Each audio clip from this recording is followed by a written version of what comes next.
All right. Welcome back to the first law of thermodynamics in physical chemistry. My name is Kevin Tokoph. Make sure to like the video, subscribe to the channel for future videos and notifications. All right, so one of the things we've been doing in the past few videos is we've been dealing with partial derivatives, and we looked at how to show a total differential for a given variable. Now, one of the variables we're going to look at here, and let me actually get the right brush. One of the variables we're going to look at is internal energy. And hopefully by now we know that internal energy is a function of volume and temperature.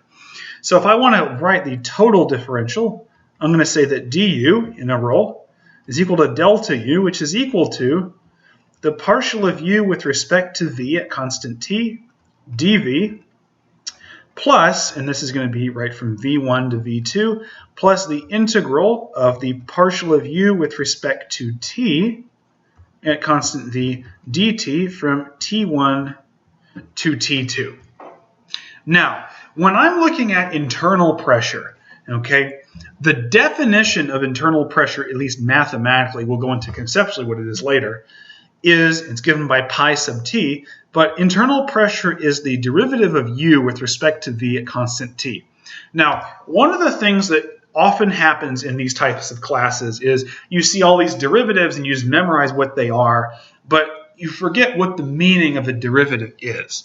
It's the rate of change of something with respect to how something else changes. Now, what this derivative means, it's how does internal energy change when I change volume, right?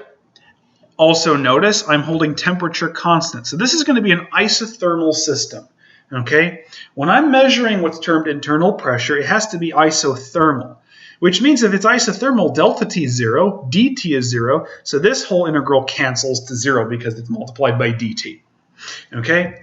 And that leaves me with the ability to calculate the internal energy using this integral right there. And right here in the center, partial of u with respect to v at constant t is the internal pressure. All right? So what exactly is it? Well, if I have a gas and it's held constant in temperature and I change the volume, then the internal energy should change by some amount. Okay? Should change. If I compress the gas, meaning I lower the volume, the internal energy can change in some way. But if I increase the volume, then the internal energy might do something different. Okay, and it actually depends on the gas in terms of what actually happens there. Okay, so it's measuring how does the internal energy change when I change volume. Okay. And you'll actually find the internal pressure in this total differential. And so what we need to figure out what this is we need some sort of relationship, because I don't know an equation of state that relates internal energy and volume. Well, it turns out the internal pressure is actually equal to this right here that's a lot easier to deal with. T times the partial of P with respect to T at constant V minus P. Okay, this is what you need to actually memorize, because unfortunately there's not really a good way to derive it on the spot without getting really complicated. This is the internal pressure expression right here. Anywhere I see this u derivative with respect to v, I'm going to substitute all of that for this expression right there. Okay, so that's what I'm going to do. Now, what I want to talk about here is what does conceptually internal pressure mean? Well, internal pressure, as we'll find, can be negative. And what does that mean exactly? Well, if internal pressure is negative, that means that repulsions within the gas itself are dominant. And what can cause things like repulsions? Well, if you have large, bulky, sterically hindered groups that are in the gaseous state, they can repel each other due to things like van der Waals repulsions. And things like that. If you have attractions dominant, that's when the internal pressure is greater than 0. Okay? And if the internal pressure is greater than 0, attractions dominate, and that can be things like hydrogen bonding, dipole-dipole interactions, ion dipoles and stuff like that. So some of the things you learned about in Gen Chem, they still are applying here. And so whatever the sign of the internal pressure is, that tells you what kind of attractions and repulsions there are. Okay? So what I want to do is I want to calculate the internal pressure of an ideal gas. And then there's an important implication that comes out of it that we're going to look at. Okay? All right, so again, we have the definition of internal pressure.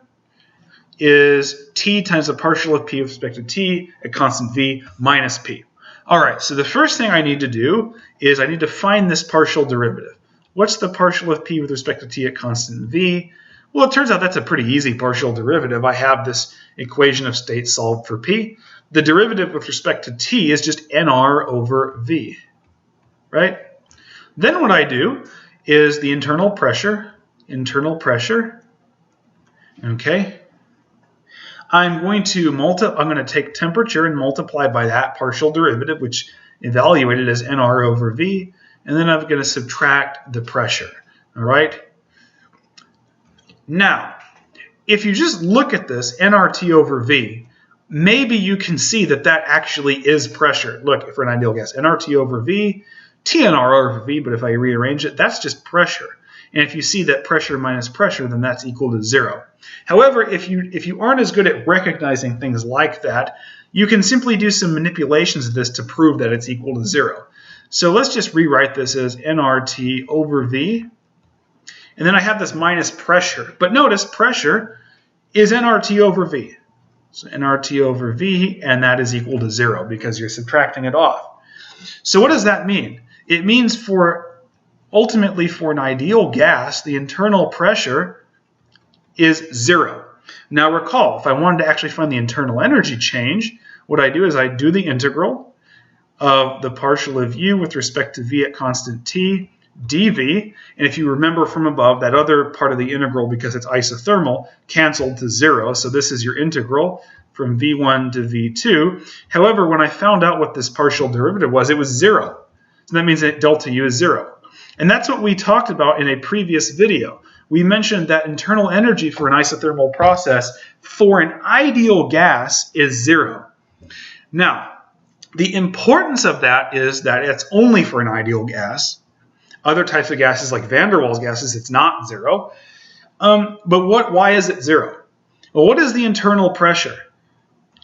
At least conceptually. It's sort of a measure of the degree of repulsions within the gas and attractions within the gas, if any.